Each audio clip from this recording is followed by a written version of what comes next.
What's going on, y'all? So, I had a video showing y'all how to make butter.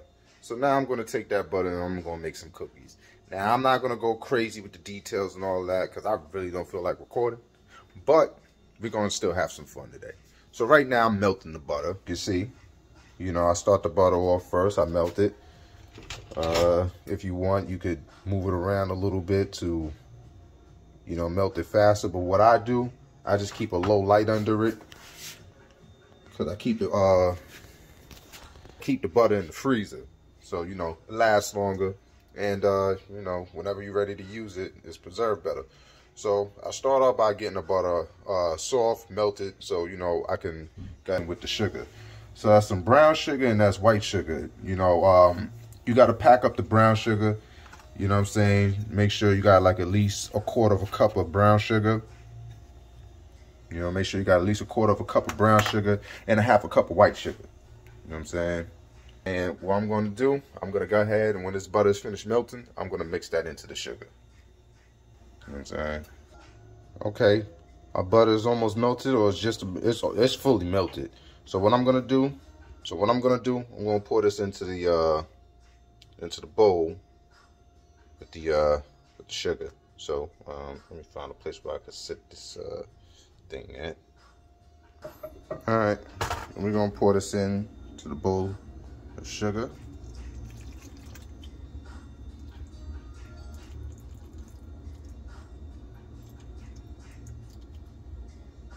Oh yeah, so I'm gonna use my rubber spatula to get the rest of the butter out, but I do need both hands, so that I can't show you. Now normally when I stir the butter, I use the whisk. You know what I'm saying? My little, the fuck they call these things? Well, you know what it is. But stirrer, whatever, not a blender, but a stirrer. I normally use this with the whisk part to incorporate the sugar in the butter. So let's see. I'll put it like on a slow speed.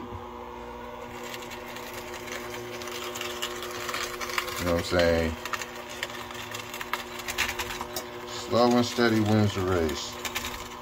So, get an idea when mix everything up a little bit.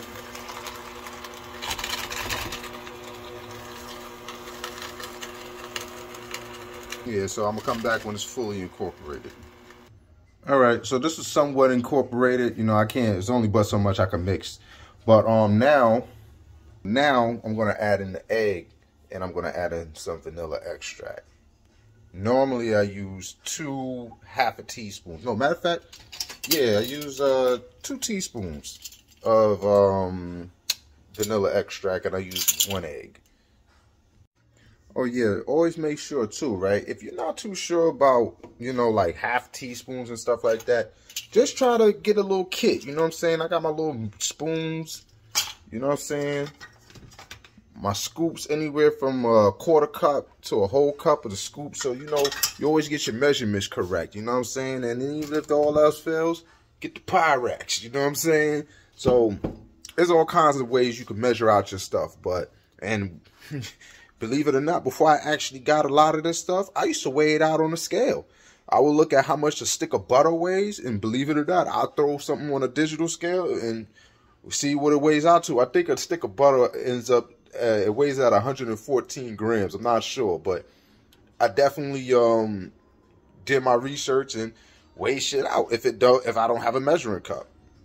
So I just put the egg in, and I'm just gonna measure up the vanilla extract. So it's time to start stirring again.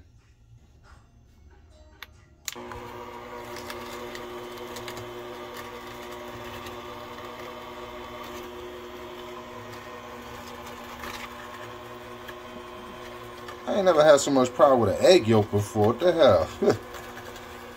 Wait, what the heck? Yeah, so it's the egg yolk, the butter, the sugar, and the vanilla extract combined.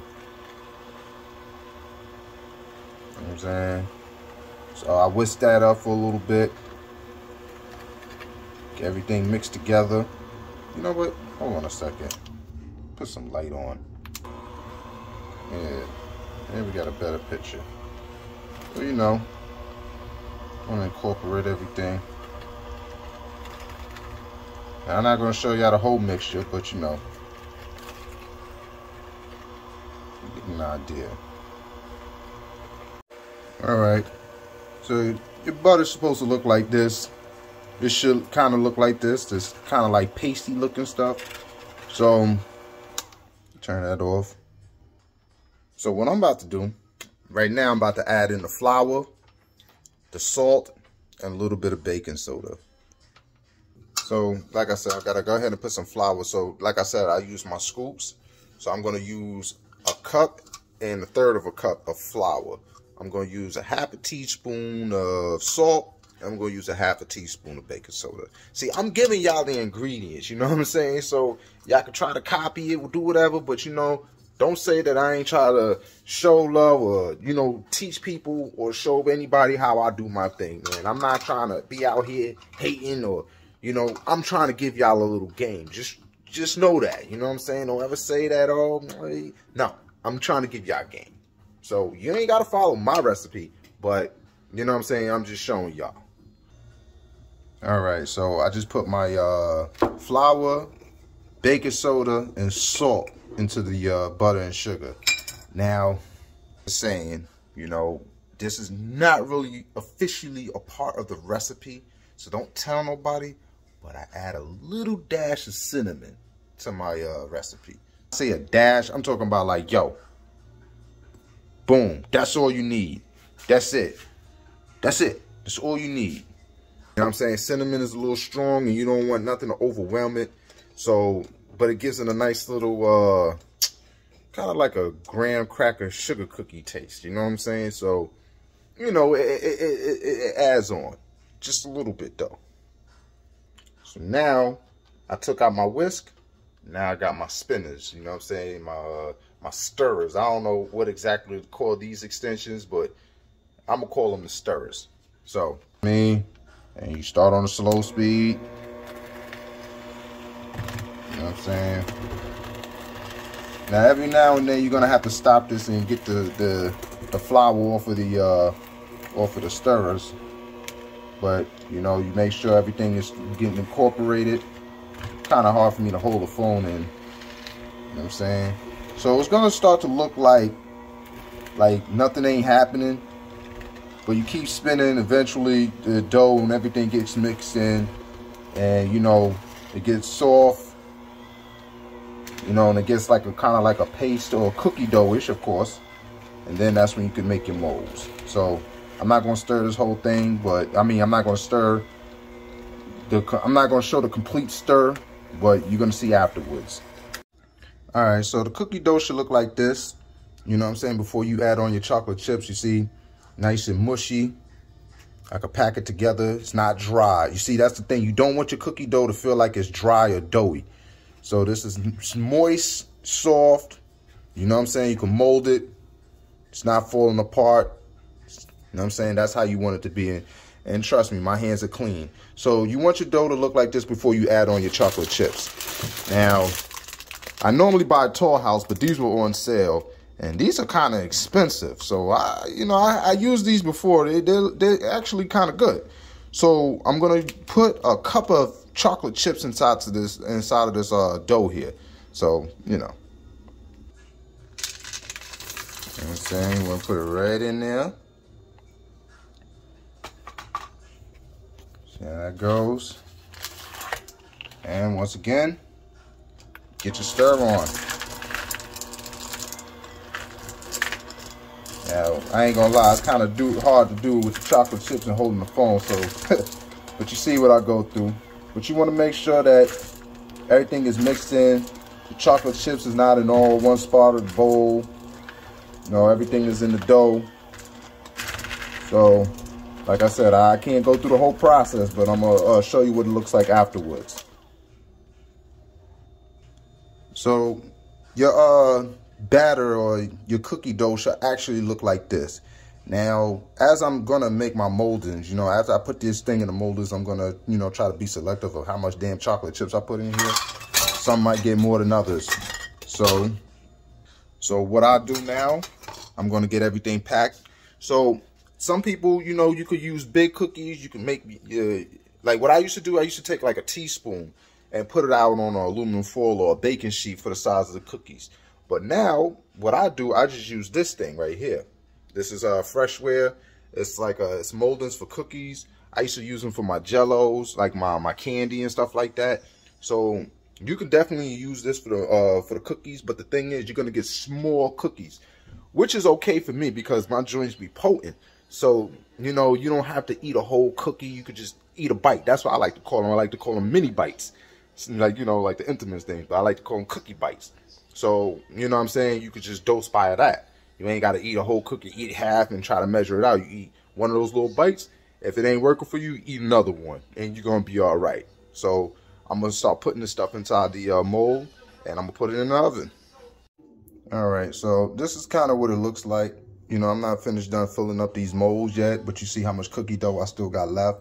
That's why I like to use these little molds because, you know, it's real conservative. Like, you know, you get a lot of cookies and you're not wasting because you really realize how much, you know, cookies, or you really realize how much you need in order to feel a buzz or to get right. You know what I'm saying? You realize you really don't need a lot. You know what I'm saying? So that's why I ain't gonna lie. At first, I wasn't using these little things because I'm like, yo, this is ridiculous. But I said, let me try it out one day. And I actually got good results. You know, some people actually did like them. They said, I like these better rather than the big old cookies because they don't have to eat half one day and save the other half for later and forget about it. They can eat the little bites. And if they're not feeling satisfied, which I doubt, they'll eat another one and another one and another one. So, you know, it works out. All right. So it'll take a little while to fill up these things, like 30 of them. So I'm about to throw these in the oven. Like I said, I need both of my hands to do this. All right. So I set my oven for about 350. I'm going to put these cookies in there for about, say, 11 to 13 minutes. So I'm going to set my timer for 12 minutes. That's all you really need, especially if the cookie dough hasn't been, like, refrigerated or frozen or anything. So all you really need is about 11, 12 minutes, 13 minutes, no more than 13 minutes. So I'm going to definitely throw those in there.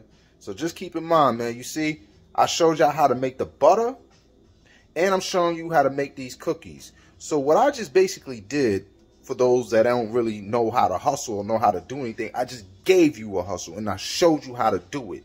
So you take what you want out of this and you do what you feel for it.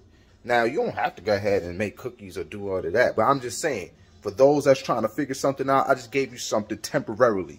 You know what I'm saying? And the product, everything is everywhere. So all you got to do is just take the time and the patience to make shit and, you know what I'm saying, create something. And whatever you create and whatever you decide to do with it, that's on you. And with the rest of this cookie dough, I probably could make, like, say, 5 or 6 cookies, regular size cookies. So that's what I'm going to do. The mini bites, you know, for the people. The regular size cookies is, you know, for me and my friends. You know what I'm saying? So that's how it goes. So the next part I'm going to show you is going to be when I'm taking the cookies out of the oven. And that's going to conclude the video. But so you just know, that's how it goes. All right. And this is what your cookie should look like after it's all said and done. Maybe I should turn the light off. I'll turn the light back on. But yeah, so that's what it's looking like. That one got a little bit too much chocolate chips. But yeah, so that's going to conclude the video. But like I said, the one before, I showed you how to make butter. And now I showed you what to do with the butter. You know what I'm saying? It's just that simple. Takes a little bit of time, but it's simple, and you can make something off of it. So I gave y'all a little game. May not be all the game, but I gave y'all a little something. So like, share, subscribe, tell your friends to tell a friend. Holla at me.